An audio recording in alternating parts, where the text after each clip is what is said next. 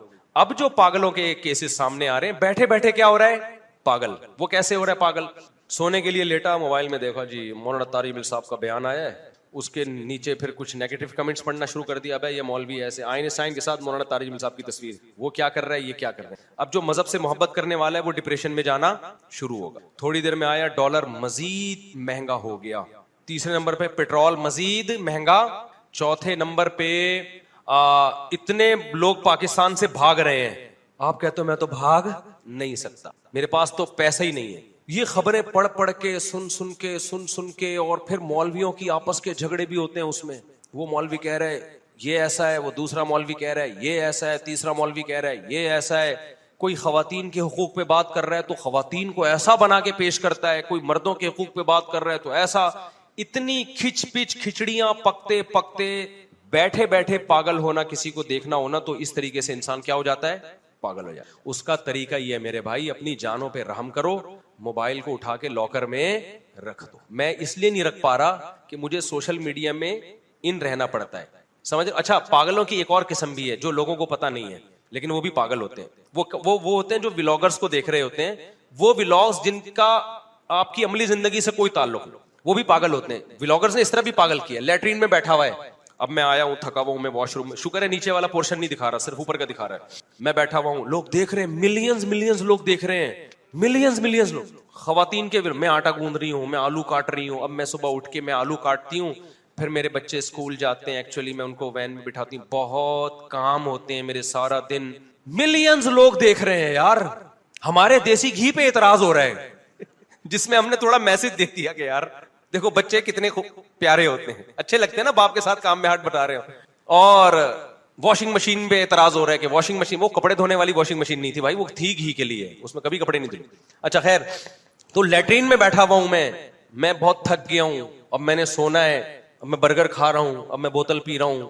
یہ بھی پاگلوں کی, وہ پاگل نہیں ہے جو ولاگ بنا رہا ہے, اس کو پتا ہے قوم پاگل ہے اس کو کیا پتا ہے, اس کو پتا ہے قوم کیا ہے. وہ تو بہت عقل مند, ان کو تو میں اپریشیٹ کرتا ہوں کہ یار اس بے روزگاری میں تمہارے پاس کوئی ہنر نہیں تھا, کتنا اللہ نے تمہیں دماغ دیا ہے کہ کیسے پیسہ کمایا جاتا ہے. حلال تو ہے, میں حرام نہیں کہہ رہا اس پیسے کو, پاگلوں سے تو پیسے کمانا بہت ثواب کی بات ہے, لیکن قوم پہ ہوتا ہے کہ یہ بھی تھوڑے دنوں میں تم بھی پاگل ہو جاؤ گے.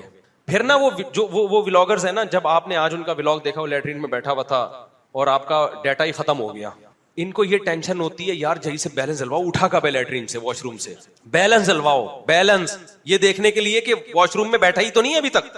صبح اٹھ کے دیکھتے ہیں سب سے پہلے کہ یار کوئی نیا کلپ آیا ہے ان کا کہ نہیں آیا. تو اس کا مطلب آپ مینٹلی کیا ہو چکے ہو, پاگل. پاگلوں, دیکھو کسی نفسیاتی ڈاکٹر کے پاس بیٹھو جو خود پاگل نہ ہو, تو وہ تمہیں بتائے گا there are various types of پاگلز. جتنی پاگلوں کی قسمیں دریافت ہوئی ہے نا, اتنی دنیا میں کسی چیز کی قسم نہیں ہے. جو بھی تھوڑا بہت ایب نارمل ہے نا, اس کا مطلب وہ تھوڑا سا پاگل ہے, تھوڑا سا پاگل ہے. مثال کے طور پر کچھ لوگوں کو دیکھا ہوگا بیٹھے ہوئے ہیں نا, یوں ٹانگ ہلا رہے ہوتے ہیں, دیکھا ہے آپ نے, بھائی آپ نے دیکھا ہوگا بیٹھا ہوا نا یوں یوں یوں یوں یوں, آپ مذاق سمجھ رہے ہیں, حقیقت میں یہ پاگل ہے. آپ یہ نہ سمجھیں کہ یہ کہیں نہ کہیں ایب نارملٹی اس بندے میں ہے, ورنہ نارمل آدمی بیٹھا ہے تو یوں آرام سے بیٹھا ہوگا, یوں کر کے ٹانگ. ہمارے حضرت مفتی رشید احمد صاحب کے پاس جب کوئی آتا تھا نا, ایک صاحب آئے, بڑے زبردست آدمی تھے, بڑے آفیسر تھے وہ, تو وہ میز پہ ایک وہ رکھی ہوئی تھی پلاسٹک نا, جو میزوں کے اوپر نہیں رکھی ہوتی, تو وہ بیٹھے ہوئے حضرت سے بات کر رہے ہیں, پلاسٹک کو نا یوں کر کے گھما رہے ہیں یوں فولڈ کرتے ہیں پھر سیدھے. میں حضرت کے چہرے کو دیکھ رہا تھا, حضرت کا چہرہ غصے سے لال پیلا ہو رہا تھا, حضرت کا بس نہیں چل رہا تھا, بھائی تو چھوڑ دے آرام سے بیٹھنا, ہمیں الجھن ہو رہی ہے دیکھ. لیکن مہمان تھے اکرام میں, کچھ کہہ نہیں رہے تھے. پھر حضرت نے فرمایا یار بیٹھ کے پوری ریڑ لگا دی اس کی, پلاسٹک کی کیا کرتی ریڑ لگا دی. تو کچھ بیٹھے ہوئے ہوں گے یوں یوں یوں کر رہے ہوں گے, کچھ یوں یوں یوں کر رہے ہوں گے, کچھ بیٹھے ہوئے بلا وجہ کھجا رہے ہوتے ہیں. ایک نفسیاتی ڈاکٹر نے بتایا کہ ہمارے پاگل خانے میں نا ایک شخص آیا, تو بالکل نارمل تھا, ہم اس سے بات چیت کرتے تھے, ہمیں لگا یار یہ تو کہیں سے بھی پاگل نہیں ہے, تو یہ تو بہترین ذہین آدمی ہے. کہنے جب وہ سونے کے لیے لیٹا نا تو سر یوں اوپر رکھا ہوا اس نے, تکیے پہ نہیں لگایا ہوا, تکیے سے تھوڑا اوپر. ڈاکٹر کہتے ہیں میں نے کہا تیری گردن میں درد ہو جائے گا. اس نے کہا یہ تکیہ پہلے سے ایک اور اوپر رکھا ہوا ہے, نیچے رکھا ہوا ہے. یعنی اس کو یہ وہم ہو گیا تھا کہ یہ دو تکیے ہیں, ہر جگہ اس کو یہی وہم ہوتا تھا. میں سمجھا پا رہا ہوں اپنی بات؟ اگر آپ پاگل نہیں ہیں تو میری بات سمجھ میں آ جائے گی. یعنی اس کو یہ وہم تھا کہ تکیہ آلریڈی رکھا ہوا ہے, لہذا وہ گردن, اور پوری گردن اکڑ جاتی تھی صبح تک. اب آپ بتاؤ یہ کوئی حیرانگی کی بات ہے؟ نا تو پاگل کی بہت ساری عجیب عجیب نفسیاتی لوگوں کی قسمیں ہوتی ہیں. کچھ لوگ صبح شام غریبوں کو برا بلا کہتے ہیں, سمجھ لو کہ کیا ہے, پاگل ہیں, مینٹل کیا ہو گیا ہے, کھوپڑی کیا ہو گئی ہے. اور پاگل جہاں بھی ہوگا نا اس کے پیچھے ڈپریشن ہوگی. خوش آدمی پاگل نہیں ہوتا, یہ ذہن میں رکھنا. خوشیاں انسان کو نارمل لائف کی طرف لے آتی ہیں. پاگل ہمیشہ وہ ہوتا ہے جو کسی اسٹریس اور ڈپریشن میں ہو, کسی اسٹریس اور ڈپریشن میں. پھر وہ اپنی ڈپریشن کو چھپانے کے لیے بھی مسکرا رہا ہوتا ہے میڈیا پہ آ کے, بلا وجہ غریبوں کو بولا بالا کہتا رہے گا, یہ کرتا رہے گا. اصل میں وہ اسٹریس میں ہوتا ہے, کسی ٹینشن میں ہوتا ہے وہ. تو یہ نفسیات کا علم جو ہے نا, یہ بڑی گہرا علم ہے, اس کو پڑھنا چاہیے. لیکن کسی ایکسپرٹ کی کتاب پڑھیں, ورنہ جنہوں نے ایکسپرٹ کی نہیں پڑھی وہ خود پاگل ہو گئے پڑھ کے. میں جلدی سے بات کو سمیٹ کے ختم کرتا ہوں, میرا سفر بھی ہے. تو میں نے جو بات شروع, یہ بھی میں آخری بات یونیورسٹی والی میں بات کر رہا تھا کہ ہمارے ہاں, پہلے میں موبائل کی جلدی سے 2 منٹ میں کمپلیٹ کر دوں. دیکھو موبائل کا استعمال میں ہم یہ نہیں کہہ رہے کہ آپ نہ کریں, مفید معلومات بھی آپ کو موبائل ہی سے ملتی ہیں, سوشل میڈیا سے ملتی ہیں. اس میں بھی 2 انتہائیں ہیں. کچھ تو یہ کہتے ہیں کہ سوشل میڈیا استعمال ہی نہ کرو, موبائل کو ہمیشہ کے لیے لاکر میں ڈال دو. یہ بھی غلط ہے. آپ کو سوسائٹی کا پتہ ہی نہیں چلے گا کہ کیا ہو رہا ہے, بہت ساری چیزوں میں آپ پیچھے رہ جاؤ گے. اور یہ بھی مت کرو جو آپ نے ابھی کیا ہوا ہے, ہر وقت موبائل, ہر وقت موبائل, ہر وقت موبائل. اس سے تھوڑے دنوں میں آپ پاگل ہو جاؤ گے. آپ کا کوئی مسئلہ نہیں ہوگا, آپ صرف دیکھ دیکھ کے پاگل ہو جاؤ گے. تو اعتدال سے کام لو. اعتدال کا مطلب کیا ہے میں اب آپ کو بتاتا ہوں. دیکھو سوشل میڈیا کی مثال ہے گھوڑے کی. آپ گھوڑے کی پشت پہ جب سوار ہوتے ہو, آپ سوار ہوتے ہو یا گھوڑا آپ پہ سوار ہوتا ہے؟ سوشل میڈیا ایک تیز رفتار آلہ ہے جو فاصلوں کو ختم کر دیتا ہے. آپ لاہور کے کسی ڈاکٹر کو سننا چاہتے ہو, ایک طریقہ ہے یہاں سے آپ جہاز میں جاؤ یا ٹرین میں جاؤ, ایک طریقہ اس کا چینل سبسکرائب کرو اور روزانہ ویڈیو سنو. تو گھوڑا ہو گیا کہ نہیں ہو گیا؟ تیز رفتار گھوڑا جو آپ کی ٹریولنگ کو کیا کر رہا ہے, تیز کر رہا ہے نا. سوشل میڈیا, اب میں یہاں بیٹھا ہوں, امریکہ میں لوگ بیان سن رہے ہیں میرا, اگر وہ سوشل میڈیا استعمال نہ کریں تو میرا بیان سننے کے لیے ان کو یہاں آنا پڑے گا. تو سوشل میڈیا ایک گھوڑے کی طرح ہے, تیز رفتار گھوڑا. تو گھوڑا صحیح استعمال ہو, پہلی شرط یہ کہ آپ نے گھوڑے پہ سوار ہونا ہے, گھوڑے کو اپنے اوپر سوار نہیں کرنا. دوسری شرط یہ ہے کہ گھوڑے کی لگام آپ کے ہاتھ میں ہو, آپ کی لگام گھوڑے کے ہاتھ میں نہ ہو, آپ اپنے حساب سے موڑ سکیں. تیسری بات یہ جو سب سے امپورٹنٹ ہے, گھوڑے پر سوار ہونے سے پہلے آپ کو پتا ہو کہ میں کیوں سوار ہو رہا ہوں, میں نے جانا کہاں ہے. سوار ہونے کے بعد فیصلہ نہیں کرنا میں نے جانا کہاں ہے, کہ چلو گھوڑا جہاں لے جائے گا میں وہاں جاؤں گا. آپ گھوڑے پہ سوار ہوئے, گھوڑا چلنا شروع, لوگ کہنے کہاں جا رہے ہیں, جہاں گھوڑا لے جائے گا وہاں جا رہا ہوں. اس سے بڑا دنیا میں کوئی بیوقوف ہے؟ تو سوشل میڈیا سب سے پہلے آپ نے یہ دیکھنا ہے کہ میں یوٹیوب پہ یہ چینل کھول کے دیکھ کیوں رہا ہوں, میں یوٹیوب پہ جا کیوں رہا ہوں, فیس بک پہ جا کیوں رہا ہوں. یہ فیصلہ پہلے کرنا ہے آپ نے. جانے کے بعد تو یوٹیوب اور فیس بک آپ کو گھمائے گا. ابے کیا ہو گیا, آپ نے موبائل ویسے ہی کھول کے دیکھا نا, ویسے ہی بیٹھے بیٹھے تکلیف ہوئی, کچھ یوں کیا, یوں کر کے کوئی خوبصورت سی لڑکی آئے گی, ابے یار اگلا دیکھو کیا ہے, پھر آئے گا ڈالر اور مہنگا ہو گیا, یار یہ تو بڑی ٹینشن والی خبر ہے, ذرا اس سے متعلق اور خبریں دیکھتا ہوں, انڈیا چاند پہ پہنچ گیا. تو یہ اس کا آپ کو اس سے کیا فائدہ ہو رہا ہے؟ آپ نے پہلے فیصلہ کرنا ہے کہ مجھے دیکھنا کیا ہے. آپ کی طبیعت خراب ہے, میڈیکل کوئی ایشو ہے, تو آپ یوٹیوب پہ جا رہے ہو, کوئی ڈاکٹر کا اچھا چینل, تو پہلے آپ لکھو بھائی, اس پہ سرچ کرو, پھر اچھے سے اچھے ڈاکٹر کو تلاش کرو, اس کا چینل سنو, پھر 2-4 اور کا سنو. دائیں بائیں جو کچھ آ رہا ہے اس سے آپ کو کوئی دلچسپی بولو نہیں ہونی چاہیے. آپ پشاور جا رہے ہو, ٹرین میں آپ جا رہے ہو, راستے میں کتنے اچھے اچھے مناظر آ رہے ہوتے ہیں, کسی بیوقوف کو دیکھا کھڑکی سے چھلانگ لگا لے کہ یار یہ چونکہ بڑا اچھا ایک منظر آیا, میں جا رہا ہوں, تم لوگ میں اگلی ٹرین سے آ جاؤں گا. ابے بھائی یہ منظر کی بعد میں دیکھ لینا, ابھی تو اپنی منزل کو فوکس کر. تو پہلا کام آپ نے کیا کرنا ہے میرے بھائی, پہلے سے آپ کو پتا ہونا چاہیے کہ یوٹیوب پہ, فیس بک پہ, انسٹاگرام پہ آپ نے دیکھنا کیا ہے. یہ پوائنٹ نوٹ کر لیں. دوسرا کام, وہاں جانے کے بعد آپ نے اس پہ سوار ہونا ہے, میڈیا نے آپ کے اوپر سوار نہیں ہونا. وہ ایک ہی چیز ہے جس کی 3 مختلف تعبیریں ہیں, تو آپ کو پتا ہونا ہے. آپ نے کوئی مذہبی بات دیکھنی ہے, مسئلے کی تحقیق کرنی ہے, تو وہ آپ لکھ کے سرچ کریں, اسی کو فوکس کریں, دائیں بائیں نہ جائیں. اس میں ایک سوال پیدا ہوتا ہے, لوگ کہتے ہیں یا کہہ سکتے ہیں, کہتے تو نہیں ہے لیکن میری اس بات پہ کہہ سکتے ہیں کہ بھائی بہت ساری دفعہ تو ایسا ہوتا ہے کہ ہم سرچ کچھ کرنے چلے تھے لیکن کوئی بہت زبردست ویڈیو سامنے آ گئی, اس سے ہمیں بڑی مفید معلومات مل گئی. کیونکہ اگر ہم یہی دیکھ کے یوٹیوب پہ دیکھیں گے کہ کیا دیکھنا ہے, تو یوٹیوب یا فیس بک پہ بہت دفعہ اچھے اچھے کلپ آ رہے ہوتے ہیں جن سے بڑی نالج مل جاتی ہے. تو میں بھی خود اس کا قائل ہوں. تو یہ کام بھی کریں, اس کے لیے آدھا گھنٹہ رکھ لیں دن میں. آدھا گھنٹہ وہ رکھیں کہ بس اٹرم شٹرم دیکھنا ہے. نہیں آئی بات میرا خیال ہے. اٹرم شٹرم کا مطلب یہ ہے کہ بس ویسے ہی دیکھنا ہے, شاید کوئی مفید بات سامنے آ جائے, لیکن اس کو پابند کریں. آدھا گھنٹہ نہیں ہو رہا, 1 گھنٹہ کر لو. ہماری قوم نہ آدھا گھنٹہ, نہ 15 منٹ, نہ 1 گھنٹہ, لامحدود. جب ویلے بیٹھے ہوں گے فوراً موبائل نکال کے اٹرم پٹرم دیکھنا شروع. اور قوم میں ویلے زیادہ ہیں. ویلے لوگ کیا ہیں؟ اور جو قوم میں مفید لوگ ہیں نا, جن کی صلاحیت فارغ وقت میں کسی بہت اچھے کام میں سرو ہو سکتی تھی, ان کی صلاحیت بھی اس میں برباد ہو رہی ہے. جب فارغ بیٹھے ہوں گے ایک دم نکال کے دیکھنا شروع, یوں انہوں نے کیا ہوا یہ آیا. بھائی اس کو محدود کرو آپ. ابے لوفری کا بھی تو کوئی ٹائم ہونا چاہیے نا. اس کو میں لوفری سے تعبیر کر رہا ہوں کہ آپ نے یوٹیوب نکالا, یوں کیا بھائی یہ لگایا, کیا آیا بھائی دیکھیں کوئی نیا کچھ آیا ہوا ہے, تو اس کو کریں. یہ لوفری حرام چیز کی طرف نہ جائیں کہ لوفری میں آپ لڑکیاں دیکھنا شروع کر دیں. ویسے ہی کہ یار دیکھیں بھائی سوشل میڈیا پہ کیا چل رہا ہے, تو یہ بھی دیکھ لیں آپ. لیکن اس کو کیا کریں, آدھا گھنٹہ ہو. جیسے ہم آدھا گھنٹہ گپ شپ کے لیے لگاتے ہیں, لوفری کرتے ہیں, کوئی کام نہیں ہوتا یار, میں کہ سارا دن کام تھوڑی کرتا رہوں گا, یار بیٹھ یار.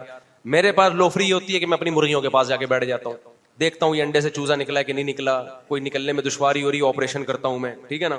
ایک دفعہ ایک چوزا میں نے آپریشن کر کے نکالا, سر اندر رہ گیا, ٹانگیں باہر. بڑا حسین منظر تھا وہ, کیونکہ چوزا جو ہے نا پیچھے سے ٹانگ مارتا ہے تو آگے سے سر نکلتا ہے اس کا.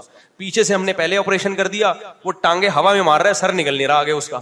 ایک نیوٹن اسی طرح تو سائنس کے قوانین ایجاد کرتا تھا. تو ہماری لوفری یہ ہوتی ہے, گائے کے پاس جا کے بیٹھ گئے, بکری کے پاس خیریت پوچھی. کل میں گیا ہوں, بکری کا دودھ کسی نے 2 دن سے نہیں نکالا, تو اس کا دودھ ایک ٹھن خراب ہو گیا. خیر, تو سوشل میڈیا پہ میں بھی ایسا کرتا ہوں. میں آدھا گھنٹہ, پونا گھنٹہ تو نہیں, آدھا گھنٹہ میں ایسا کرتا ہوں کہ یار دیکھو چل کیا رہا ہے مارکیٹ میں. اسی میں پھر یہ نیگیٹو کمنٹس, سائنسدانوں کے ساتھ مولانا طارق جمیل صاحب کی تصویر لگا دی کہ بھائی وہ سائنسدان یہ کر رہے ہیں اور مولانا طارق جمیل صاحب حوروں کے فضائل. تو یہ مجھے آدھا گھنٹہ, پونے گھنٹے سے پتہ چلتا ہے. باقی سارا دن یہ موبائل فلائٹ موڈ پہ میری جیب میں رہتا ہے, ایسی کی تیسی. کیونکہ سوائے اسٹریس, ڈپریشن, ٹائم ویسٹنگ کے کچھ بھی حاصل نہیں ہوتا. آدھا گھنٹہ, پونا گھنٹہ بہت ہے. اور ایک لوفری کا ٹائم ہم نے اور موبائل پہ رکھا ہوا ہے گھر والوں کے ساتھ. وہ یہ ہوگا کہ بھائی گھر والوں کے ساتھ آدمی کیا ٹائم پاس کرے, ان کو بھی تو گپ شپ چاہیے. تو اب بیٹھ کے کیا گپ شپ لگائیں. 1 سال ہو گیا شادی کو, 2 سال ہو گئے, گپ شپ باتیں کیا ہو جاتی ہیں. جب شادی ہوتی ہے تو شروع میں کتنی باتیں ہوتی ہیں نا, پیدائش سے لے کے اپنے تک کے سارے حال احوال میاں بیوی ایک دوسرے کو سناتے اب باتیں ختم. اب پتہ ہے پڈے شروع ہونے کا ٹائم شروع ہو گیا. اب لڑائی ہوگی, اب وہ کوئی بات کرے گی تو اس کو بھی غصہ آئے گا, اس کو بھی. تو جو لڑائی کا ٹائم ہے وہ جب شروع ہو جائے تو پھر بجائے لڑنے کے بیگم کے ساتھ بیٹھ کے کوئی مشاعرہ دیکھ لو, کوئی مزاحیہ شاعری دیکھ لو, کوئی پرینک دیکھ لو, جائز پرینک ہو. تو یہ بیگم کے ساتھ لڈو کھیل لو. پہلے لڈو کھیلتے تھے لوگ, اب وہ لڈو کا دور گیا. اب کیا ہے, LED پہ کچھ لگا لیا آپ نے, بیگم سنا ہے بھائی وہ چلا وہ نیا پرینک آیا ہے, سنا نادر علی کا, دیکھتے ہیں بھائی. میں نہیں کہہ رہا نیا آیا ہے, میں مثال دے رہا ہوں, ٹھیک ہے. یا اور کسی کا آ گیا تو تھوڑا سا انجوائے کر لیتے آدمی. اس سے زیادہ 3 چیزیں ہو گئیں موبائل کے استعمال میں. ایک تو یہ کہ آپ کو واقعی کوئی ضرورت ہے وہ سرچ کریں آپ, اور 2 چیزیں لوفری کے لیے. ایک بیگم کے ساتھ کچھ آپ نے پروگرام دیکھنے ہیں تو وہ متعین کر لو, بھائی پرینک آ رہے ہیں. ایک پنجابی میں بڑا زبردست وہ مزاحیہ آتا ہے, وہ بڑا اس کا نام میرے ذہن سے نکل گیا, میں اسے پنجاب میں میری بات چیت بھی ہوئی. وہ کیا کر رہا ہے جی, آرڈر کر رہا ہے کہ جی وہ آپ کے یہاں اتنی دے گئے ہیں, وہ بڑا آرڈر ہے نا, اور اتنی دے گئے, اگر ہم آپ سے بنوائیں تو کتنے پیسے بنیں گے. اس نے بتایا جی اتنی دے گا. وہ بڑا خوش ہو رہا ہے کہ اب تو دے گا ہی دے گے. آخر میں کہتے ہیں 1 پاؤ چاول پہنچا دیں ہمارے یہاں. ٹھیک, انٹرٹینمنٹ کے لیے, خوش ہونے کے لیے کیا ہے, اچھی چیز ہے. وہ نادر علی کا تھا نا, وہ جب میں نے پہلا پرینک دیکھا نا نادر علی کا, وہ گھر والوں کے ساتھ بیٹھ کے ہی دیکھا تھا میں نے. تو گھر والوں کے اس بہانے آدمی ٹائم دے دیتا ہے نا. تو وہ میں نے پرینک دیکھا نادر علی کا, لوگ کہہ رہے مفتی ہو کے پرینک دیکھ رہے ہیں. بھائی بیگم کے ساتھ, بچوں کے ساتھ آدمی مفتی یا ڈاکٹر نہیں ہوتا. میں اب بیگم کو لے کے بٹھاؤں, اس کو بولوں تم نے 5 ٹائم نمازیں پڑھی, خشوع خضوع سے پڑھی ہیں, سجدہ سہو کیا تھا اگر غلطی ہوئی تھی, تو یہ تھوڑی ہوتا ہے. گھر والوں کے ساتھ تو, گھر میں تو ویسے بھی کوئی مفتی ہوتا ہی نہیں ہے. گھر میں تو آدمی شوہر ہوتا ہے, اور شوہر آپ کو پتا ہے کیا ہوتا ہے بیچارہ. تو وہ نادر علی کا پرینک فرسٹ ٹائم جو میں نے دیکھا نا, اس میں وہ بندہ آیا کہ گوشت خریدنے کے لیے. تو اس نے کہا ٹھیک ہے جی 1 کلو گوشت آپ کا. پھر فون پہ کہتا ہے 2 گدھے اور گرا دیا. دیکھا گوشت کھلا رہے تو ہمیں, اس نے کہا آپ نے گوشت بولا ہے نا. بڑا ایک مزاحیہ سا وہ ہوتا. تو یہ انٹرٹینمنٹ کے لیے, جائز انٹرٹینمنٹ ہو, اس کے لیے بھی تھوڑا ٹائم, یعنی 3 چیزوں میں موبائل کو لفٹ کرانا ہے آپ. ایک مفید نالج کے لیے, اس میں تو جتنا ٹائم لگتا ہے ٹھیک ہے, آپ کو 1 گھنٹہ بھی لگ سکتا ہے, 2 گھنٹہ بھی, لیکن پھر اس میں اپنے ہدف سے آپ نے ہٹنا نہیں ہے. دوسرا ایویں کہ دیکھیں دنیا کہاں جا رہی ہے, کمنٹس پڑھنے کے لیے آدھا گھنٹہ بہت ہے, اس کے لیے بہت زیادہ ہو گیا, آپ 1 گھنٹہ لگا لو اس کے لیے. اور تیسرا گھر میں بچوں کو ٹائم دینے کے لیے بچوں کے ساتھ کوئی ایسا پروگرام دیکھ لیے جو جائز بھی ہو اور اس سے ذہنی تفریح بھی ہو. اس کے علاوہ اس موبائل کو اٹھا کے آپ صبح آفس جاتے ہوئے گھر پہ رکھ دیا. آفس جاتے ہوئے گھر پہ رکھنے کا فائدہ یہ بھی ہوتا ہے کہ آپ کی بیگم فون کر کے پوچھ بھی نہیں سکتی کہ آپ کہاں ہو, کیونکہ اس پہ بڑی لڑائیاں ہوتی ہیں, اس پہ بڑی لڑائیاں ہوتی ہیں. آدمی کہیں ٹینشن میں بیٹھا ہوا ہے, بیگم کا فون آ گیا, فون نہیں اٹھائے گا تو مسئلہ, فون اٹھائے گا وہ کسی مصیبت میں پھنسا ہوا ہے, بیگم اپنی قصے لے کے, وہ طلاقیں ہوئی ہیں اس طریقے سے. تو اس طرح اس کو کنٹرول کرنے کی میرے بھائی ضرورت ہے, ورنہ برباد ہو جاؤ گے. وہ جو میں بات کر رہا تھا جلدی سے سمیٹ کے بس ختم کرتا ہوں.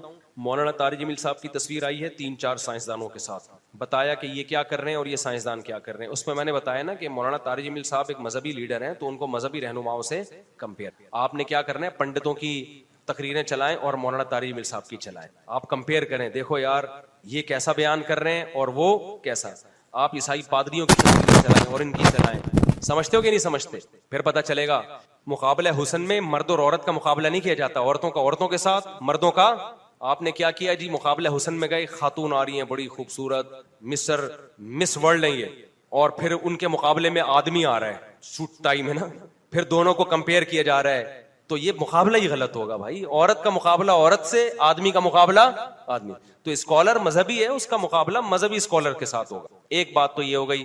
دوسری بات, یہ جو لوگ آج کل مجھ پہ بڑا طنز کر, مجھ پہ نہیں کر رہے, یونیورسٹی والوں پہ کر رہے ہیں کہ یہ مذہبی اسکالرس کو آپ لوگ یونیورسٹیوں میں کیوں گھسا رہے ہو, مفتی طارق مسعود کے یونیورسٹیوں میں بیان کیوں ہو رہے ہیں, یوتھ کلب والے کیوں جا رہے ہیں, سمجھتا ہے بات کو. تو اس کا جواب یہ ہے, دیکھو اسلام دوسرے مذاہب کی طرح نہیں ہے. لوگ یہ کہتے ہیں کہ پنڈت کو کبھی دیکھا کالج میں جا کے بیان کرتے ہوئے, کبھی پادری کو دیکھا, حالانکہ وہ بھی ہوتا ہے, پادریوں کو بھی, پنڈتوں کا تو مجھے نہیں پتا, لیکن پادریوں کا تو بہت بڑا کردار ہے ان کی سوسائٹی میں.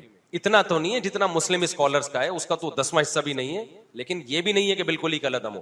تو خوب سمجھ لو, یہ اسلام کے برحق ہونے کی دلیل ہے. اسلام آپ کو ہر شعبے میں گائیڈ کرتا ہے, اور اگر آپ نے یونیورسٹیوں میں علماء پر پابندی لگا دی نا, تو آپ کی سوسائٹی میں جو تھوڑی سی خیر نظر آ رہی ہے نا, وہ خیر بھی ختم ہو جائے گی. تھوڑی سی جو خیر بچی ہوئی ہے نا, ان یونیورسٹیوں کے ٹیچرز اور طلبہ کا مذہب سے تھوڑا بہت رشتہ ہے. یہ رشتہ اگر ختم ہو گیا تو فیوچر میں آپ خیر کی امید نہ رکھیں, خیر کی امید نہ رکھیں. آپ دیکھ لو, جو ہمارے ہاں تصویر کا ایک رخ دیکھا جاتا ہے, میں اس پہ انشاءاللہ مستقل بیان کروں گا. ابھی چونکہ میری فلائٹ ہے نا, تو مجھے تھوڑا اسپیڈ میں بات کرنی پڑے گی, وہ مزہ نہیں آئے گا. اس ٹاپک پر میں انشاءاللہ کسی وقت مزید ڈیٹیل سے بات کروں گا, کیونکہ ہمارے ہاں انسٹاگرام پہ, ٹک ٹاک پہ, یوٹیوب پہ, فیس بک پہ ایک پوری لابی ہے جو صرف علماء کا سے لوگوں کو بدگمان کرنے کے لیے بیٹھی ہوئی ہے. اور اس لابی کی بیس پتہ ہے کیا ہے, علماء کو سائنسدانوں کے مقابلے میں لانا اور مذہب کو سائنس کے مقابلے میں لانا, حالانکہ دونوں کا مقابلہ بنتا ہی نہیں ہے. مذہب کا مقابلہ دوسرے مذاہب کے ساتھ ہوگا, سائنسدانوں کے ساتھ نہیں ہوگا.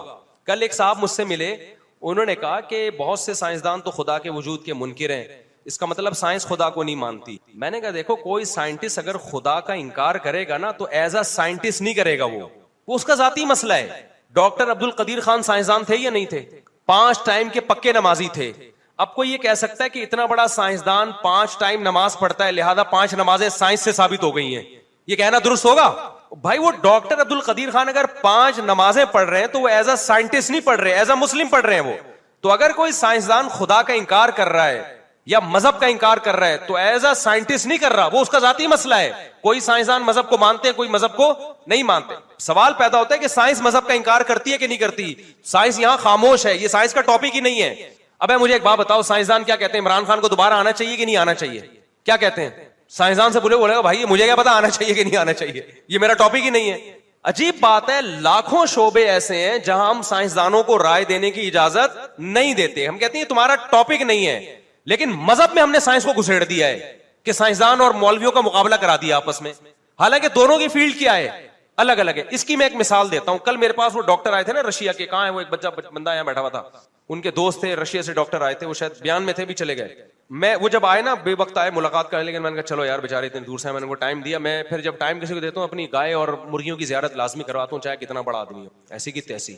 بڑے بڑے لوگ آتے ہیں, میں کہتا ہوں گائے دکھا رہا ہوتا ہوں ان کو, بھائی ہمارے پاس آنے کا کی قیمت ہے, ہماری گائے دیکھنی بھی ہے, اس کی تعریف بھی کرنی ہے آپ نے. تمہارا باپ بھی یہ نہیں کہنا مصعب یہ کیسی گائے ہے, آپ کو بولنا پڑے گا اچھی گائے ہے اور یہ بکری بھی بہت اچھی ہے اور کتنی خوبصورت مرغے اور مرغیاں اور مور, ورنہ آؤ نہیں ہمارے پاس. جب ٹائم ہوتا ہے تو دکھاتا ہوں, ایسا نہ ہر آدمی اب آئے. تو میں نے کل وہ ڈاکٹر صاحب کو نا میں لے گیا مرغیوں کے باڑے میں, بس یہ بات کر کے میں بیان ختم کر رہا ہوں, مرغیوں کے باڑے میں لے گیا. یہ خوب سمجھو, میرے پاس مثالیں چھوٹی چھوٹی ہوتی ہیں, آسان آسان, لیکن وہ بہت عقل مندوں کے لیے بہت خاندانی ہوتی ہے. میں ان کو لے گیا تو میری مرغی بیٹھی ہوئی تھی انڈوں پہ اور اس میں سے چوزے نکل چکے تھے. میں نے اندر کیج کی صفائی کرنی تھی نا تاکہ وہ جگہ صاف ستھری ہو. میں جب وہ ڈاکٹر صاحب کھڑے ہوئے, ان کے لیے میں نے چائے بنوائی اور میں اس کی صفائی کر رہا ہوں اور گپ شپ بھی لگا رہا ہوں. اتنے میں نے ایک منظر دیکھا جو میں روز دیکھتا ہوں. مرغی نے کیا کیا, مرغی کے جو دانا کھانے کی جگہ ہے وہ چوزوں کی پہنچ سے اوپر ہے, ٹھیک ہے نا. مرغی اٹھی, اس ایک ایک دانا اٹھا کے توڑ کے نیچے پھینکتی اور چوزوں کو کھلاتی. آئی بات سمجھ میں؟ جاتی اوپر سے ایک دانا اٹھاتی, یوں کچلتی, پھر چوزوں کے بیچ میں پھینکتی, خود نہیں کھا رہی تھی. پھر جاتی, پھر دانا اٹھا کے نیچے پھینکتی اور چوزوں کو کھلاتی. میں نے ڈاکٹر کو بولوانے ڈاکٹر صاحب, کیونکہ ڈاکٹروں کے بگڑنے کا اندیشہ بہت ہوتا ہے. یہ خدا کے انکار میں ان کا خطرہ, کیونکہ سائنس پڑھ رہے ہیں نا, تو ان کو مولوی لوگ تو ان کو سمجھ میں ہی نہیں آتے. میں نے کہا یار یہ ڈاکٹر صاحب کو ابھی سے میں یعنی انسان تو بنے ہوئے تھے اور ذرا اچھی طرح بنا دوں. میں نے کہا ادھر آئیے. میں نے کہا دیکھو آپ کا جو, اگر آپ, وہ تو انسانوں کے ڈاکٹر بن رہے تھے, اگر آپ جانوروں کے ڈاکٹر بن رہے ہوتے نا تو آپ کی جو لمٹ ہے نا وہ یہاں تک ہے کہ مرغی کے بارے میں آپ پڑھیں گے, وہ یہ پڑھیں گے کہ یہ کیا کرتی ہے, اس کی عادت ہے کہ جب اس کے چوزے نکلتے ہیں تو یہ اوپر سے ایک ایک دانا اٹھاتی ہے, توڑ کے چورا چورا کر کے اپنے چھوٹے چھوٹے پیارے پیارے بچوں کو کھلاتی ہے. پہلے ان کا پیٹ بھرتی ہے, اس کے بعد خود کھاتی ہے. یہاں تک سائنس ہے. سائنسدان کے, جانوروں کے ڈاکٹر کو زیادہ پتا ہوگا کہ یہ اس نسل کی مرغیاں یہ کام کرتی ہیں, اور فارمی مرغیوں کو یہ توفیق, ان کو ماں کی ممتا ہی نہیں. خیر وہ پھر وہ الگ, فارمی مرغیوں کے خلاف پھر ہم کھاتے بھی ہیں, پھر بولتے بھی ان کے خلاف. میں نے کہا یہ عمل کیوں ہو رہا ہے, یہ آپ کا ٹاپک نہیں ہے, یہ مولوی کا ٹاپک ہے. کون ہے جس نے اس کے دل میں ایسی شفقت ڈال دی, ایسی محبت ڈال دی؟ 21 پہلی دفعہ بیٹھی ہے وہ انڈوں پہ, نہ کبھی اس نے کسی کو بیٹھتے ہوئے دیکھا. 21 دن تک بیٹھی رہی ہے, انڈے گھما. خدا کی قسم اتنا مشکل, آپ اعتکاف میں مسجد میں 10 دن بیٹھ کے دکھاؤ, 9 دن کے بعد چاند دیکھنا شروع کر دیتے ہیں, حالانکہ مسجد میں کتنی اسپیس ہوتی ہے. اور ایسا بھی نہیں ہے کہ ایک ہی جگہ بیٹھا رہتا ہو. ابے اعتکاف میں جو لوگ بیٹھتے ہیں وہ بیٹھتے کہاں ہیں, گھومتے رہتے ہیں پوری مسجد میں, پھر بھی 9 دن کے بعد ٹینشن میں آتے ہیں یار چاند نظر آئے گا, نکلنا ہے ہم نے. مسجد, مرغی کیا کرتی ہے, بیٹھنے کا حق ادا کرتی ہے.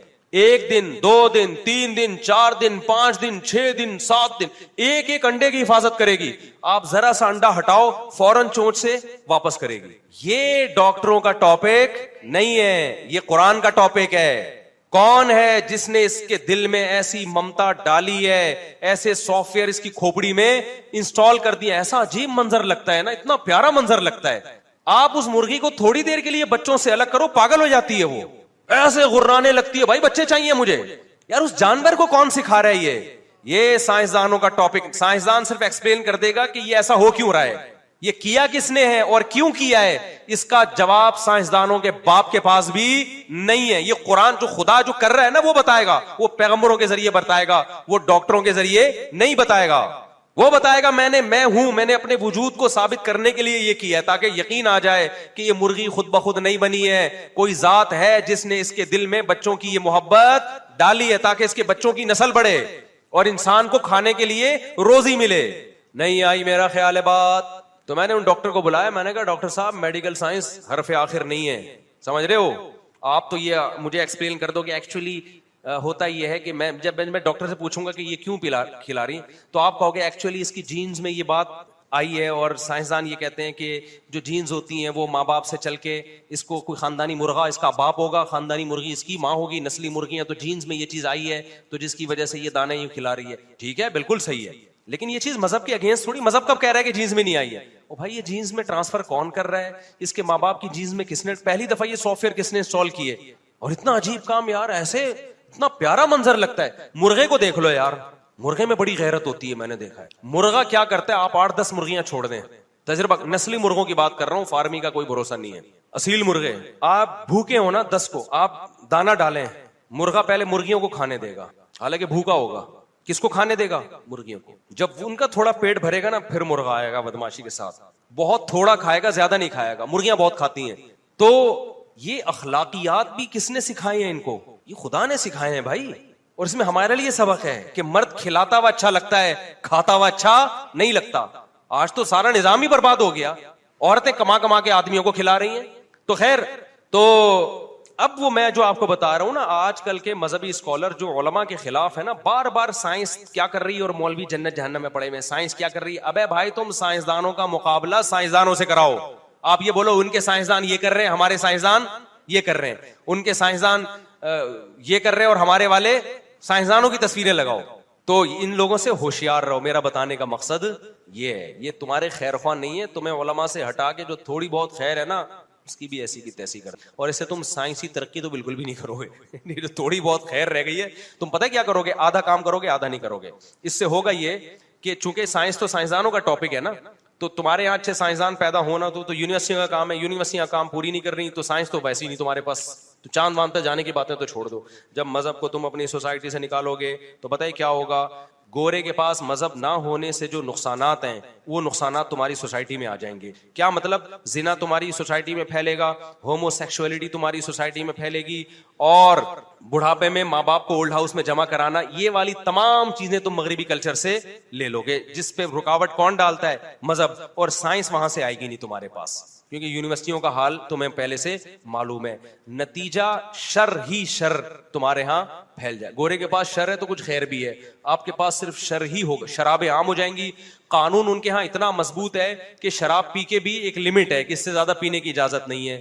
اور ریپ کے بھی واقعات ہوتے ہیں, لیکن پھر بھی قانون مضبوط ہے. جب آپ کے یہاں زنا پھیلے گا تو قانون تو مضبوط ہے نہیں. آپ کے ہاں ریپ کے واقعات ان سے زیادہ بڑھ جائیں گے, شراب کے واقعات ان سے زیادہ بڑھ جائیں گے. لمٹ کو دیکھنے والا کوئی ہوگا ہی نہیں. اگر کسی پولیس والے نے آپ کو پکڑا کے آلہ لگا کے چیک کیا, 50 روپے آپ اس کو پھر پکڑا دو گے, ٹھیک ہے, 2 بوتلیں اس کو بھی پلا دو گے. تو قانون تو ہمارے یہاں اس جیسا ہے نہیں. برائیاں آپ ان کی لے رہے ہو, مذہب کو آپ روک رہے ہو, ہٹا رہے ہو, مولوی کو برا بلا کہہ کے. تو تھوڑی سی جو خیر ہے میرے بھائی, مارکیٹ سے ختم. اور ایک آخری کر کے بڑھائی چلا جا رہا ہوں. میں نے بیان کیا تھا پٹھانوں کی تعریف کی کہ ان کا فیملی سسٹم بڑا مضبوط ہے. پشاور میں دیکھو اتنے چاچے, اتنے مامے, اتنے بچے ہوتے ہیں, تبھی تو وہ چاچے مامے بنتے ہیں. کسی نے کہا مولوی صاحب کیا بات کر رہے ہو, پشاور میں بھکاری بھی اسی وجہ سے بہت زیادہ ہیں. او میرے بھائی, آپ ہو گئے ہو پاگل, کیونکہ آپ مغربی میڈیا سے اتنے متاثر ہونا, اینالائز کرنا اور تجزیہ کرنا تو آپ کو آتا ہی نہیں ہے. اگر ہم لوگ نسل کم کر لیں تو اس سے بھکاریوں کی تعداد بڑھے گی, کم نہیں ہوگی. کیونکہ غریب آدمی کے پاس کمائی کا آپشن اس کی اولاد ہی ہوتی ہے. اولاد بھی روک لی نا تو وہ تو خودکشی کرے گا اور کچھ نہیں کرے گا. وہ کسی نے یہ بھی کمنٹ کیے کہ ہم نے اکثر مالداروں کے دیکھا ہے بچے 2 ہوتے ہیں تبھی وہ مالدار ہوتے ہیں, اور غریبوں کے بچے زیادہ ہوتے ہیں کیونکہ زیادہ ہوتے ہیں اس لیے غریب ہو جاتے ہیں. یہ بالکل غلط ہے, معاملہ الٹا ہے. جو پہلے سے مالدار ہوتے ہیں ان کے بچے کم ہوتے ہیں. یہ نہیں کہ کم بچوں کی وجہ سے مالدار ہوئے, اور جو پہلے سے غریب ہوتے ہیں ان کے بچے زیادہ ہوتے ہیں. یہ نہیں کہ بچے زیادہ ہونے کی وجہ سے غریب ہوئے, بچے زیادہ ہونے سے ان کی غربت میں کمی آئی ہوتی ہے. اور مالداروں کی مالداری میں کمی آئی ہوتی ہے بچے کم ہونے سے. دیکھو ایک آدمی 1 کروڑ روپے کما رہا ہے, اگر اس کے بچے زیادہ ہوتے تو سارے اس کے ساتھ بزنس میں شریک ہوتے کہ نہیں ہوتے؟ تو اس کو تو نوٹ چھاپنے کی مشین بن جاتا وہ. ہمیں فیملی پلاننگ والے اور ہماری جو لبرل طبقہ ہے وہ بچوں پہ جو انویسٹ ہو رہا ہے وہ ایکسپینسز تو دکھا رہے ہوتے ہیں ہمیں, بچہ جو بہترین سورس آف انکم ہے اس سے آپ کو بالکل غافل کر دیا انہوں نے یہ شو کر دیا ہے کہ بچہ کھاتا ہے کھلاتا نہیں ہے, حالانکہ مشاہدہ یہ کہتا ہے اتنا کھاتا نہیں ہے جتنا کھلاتا ہے وہ. آپ سب یہاں بچے ہی تو تھے نا, میجورٹی یہاں جاب کر کے کما رہی ہے, اپنا بھی خرچہ نکال رہی ہے, اپنے بیوی بچوں کا بھی ماں باپ کا بھی نکال رہی ہے خرچہ. اگر آپ کو آپ کے ماں باپ نہ ملتے تو کیا کرتے اس بڑھاپے میں؟ نہیں آئی میرا خیال ہے بات. اب یہاں پہ آخری سچی مچی کی آخری بات, اب آپ یورپ سے یہ لے رہے ہو بچے دو ہی اچھے والا فلسفہ, بچے دو ہی اچھے والا فلسفہ, یہ فلسفہ تو لے رہے ہو, لیکن جو ان کی حکومتوں میں ایک مینجمنٹ ہے کہ بوڑھوں کو وہ خود پالتے ہیں اور ان کی سورس آف انکم اتنی زیادہ ہے کہ بوڑھے اولاد پہ بوجھ بنتے ہی نہیں ہیں, یہ آپ کے پاس ویسے ہی نہیں ہے. تو نتیجہ کیا نکلے گا؟ بچے آپ کے ویسے ہی نہیں ہوں گے, بڑھاپے میں گورنمنٹ نے بھی نہیں پالنا آپ کو. آپ نے 2 بچوں والا سیٹ اپ لے لیا کس سے؟ گورے سے, اور بڑھاپے میں وہاں گورنمنٹ پالتی ہے, وہ گورنمنٹ آپ کی اتنی نیک نہیں ہے کہ آپ کو بڑھاپے میں پالے. وہ اگر کسی کا خیال ہے ہماری حکومت اتنی اچھی ہے کہ بڑھاپے میں ہمیں ہمارا علاج ہوگا اور ہمارا گورنمنٹ کے ہسپتالوں میں وہ والا علاج ہوگا جو آغا خان کے ہسپتالوں میں لوگوں کا ہوتا ہے, تو اس کو چاہیے کہ 2-3 تھپڑ مارے, آنکھ کھل جائے گی اس کی انشاءاللہ. خواب میں اس طرح کی چیزیں انسان کو آ جاتی ہیں. تو نتیجہ کیا ملے گا؟ نہ گورنمنٹ آپ کو سپورٹ کرے گی نہ آپ کی. آج اگر کوئی بوڑھا غریب کھا رہا ہے نا, گورنمنٹ کی وجہ سے نہیں کھا رہا, بچوں کی وجہ سے کھا رہا ہے. آپ نے بچے بھی روک دیے تو ایک سورس آف انکم تھی اس کی بھی ایسی کی تیسی ہو جائے گی. اور گورے کی اگر اولادیں زیادہ ہوتی تو آج جتنی ترقی پر ہے اس سے ڈبل ترقی ہوتی ان کی, کیونکہ یہ بڈھے حکومتوں پہ بوجھ نہ بنتے. سورس آف انکم کمانے والے بازو زیادہ ہو جاتے, جوان آدمی بوجھ نہیں بنتا, بچہ اور بوڑھا بوجھ بنتا ہے. تو بچپن تو بہت جلدی ختم ہو جاتا ہے, بڑھاپا جلدی ختم نہیں ہوتا. 30 سال 40 سال تک چلتا ہے بڑھاپا, 60 سال کے بعد شروع, اور پاکستان میں تو 50 سال کے بعد بڑھاپا شروع ہے. تو 40 سال آپ گورنمنٹ کے خرچے پہ, اور گورنمنٹ کہاں سے کمائے گی؟ وہ بھی تو افراد سے ہی کماتی ہے. تو آپ کو پاکستان کو ترقی دینا ہے تو اور بہت سارے ذرائع بھی استعمال کریں, ان بہت سارے ذرائع میں گروتھ ریشو کو بڑھانا بھی ہے. اگر کم کر دیا تو ترقی بڑھنے کے بجائے اور کم ہو جائے گی. ابھی بھی سمجھ میں نہیں آیا تو پھر بڑھاپے میں یہ باتیں سمجھ میں آ جائیں گی. کسی نے کہا پیسہ کماؤ بڑھاپے میں نوکر رکھ لو. اول تو یہ بات غلط ہے, نوکر تمہارا کیا محبت تھوڑی دے گا, وہ تو تنخواہ کے لیے ہے. لیکن سوال پیدا ہوتا ہے نوکر بڑھاپے میں کیا کرے گا پھر؟ نہیں, یہ بات آپ نے بڑھاپے کے لیے نوکر رکھ لیا, آپ تو کہہ رہے ہیں 2 بچے ہی اچھے, یہ تو سب کو ترغیب دے رہے ہیں نا. تو نوکر بڑھاپے میں کیا کرے گا؟ وہ کس کو رکھے گا؟ وہ بھی نوکر رکھے گا. اس کا مطلب وہ خود سیٹ ہے. وہ سیٹ ہوتا تو تمہارا نوکر کیوں ہوتا پھر؟ وہ ایسے ہی ٹھیک ہے بھائی, جیسے چل رہے ہو نا ایسے چلتے. بچے 2 ہی اچھے, خلاصہ یہی نکلا کہ بچے کیا ہیں؟ 2 ہی اچھے. تو اپنی لائف کو برباد کر لو میرے بھائی. ہم تو اللہ کا شکر ہے ہمارے اولادیں ہو گئی. آپ نے میرے چہرے پہ کبھی غم کے آثار نہیں. لوگ کہتے ہیں موسیٰ کا پیسہ آ رہا ہے. ابے بھائی ہمارے پاس تو اب تھوڑے مالی حالات اچھے ہوئے ہیں یہ 1 آدھ سال میں. ہم تو ممبر پہ اسی طرح پہلے سے بھی خوش ہیں, اب بھی خوش ہیں. اپنے اعمال کی وجہ سے نہیں, میں بڑی دعوے نہیں کر رہا, بچوں کی وجہ سے, بیگموں کی وجہ سے. ہم نیچر سے بغاوت نہیں کرتے. سمجھتے ہو کہ نہیں سمجھتے ہو؟ اللہ خوشی رکھے آپ لوگ کی کہیں نظر نہ لگ جائے. بعض دفعہ جب بھی کوئی تعریف کی بات کی ہے نا, کوئی نہ کوئی ٹینشن آئی ہے مجھے. جب بھی میں نے ممبر پہ کوئی کہا ہے نا یوں, تو کچھ نہ کوئی ٹینشن, کوئی نظر لگا کے جاتا ہے کم وقت. تو یہ میں خوش نہیں ہوں میرے بھائی, میرے تو بدعمالی ہے. اللہ نے ستاری کا معاملہ کیا ہوا ہے. اگر اور ہم نیک ہوتے تو شاید بہت ہی اچھے ہوتے. یہ بھی نہ سمجھیں کہ ہم کو برے آدمی ہیں, لیکن اتنی بات ضرور ہے, اللہ نے مولویوں کو خوش اس لیے رکھا ہے کہ وہ نیچر سے بغاوت نہیں کرتے. وقت پہ شادیاں بھی ہوتی ہیں, دوا کے بچے بھی ہوتے ہیں, بچوں کی خوشیاں ملتی ہیں. ایک آدھ آڑا ترچا تو ہر گھر میں ہوتا ہے. لوگ مثالیں دیتے ہیں, وہ دیکھو فلاں کا بچہ کتنی بڑی ٹینشن بنا. ابے ایک آدھ آڑی ترچی چیزیں ہر گھر میں وہ نظر بس سے بچانے کے لیے ہوتی ہیں.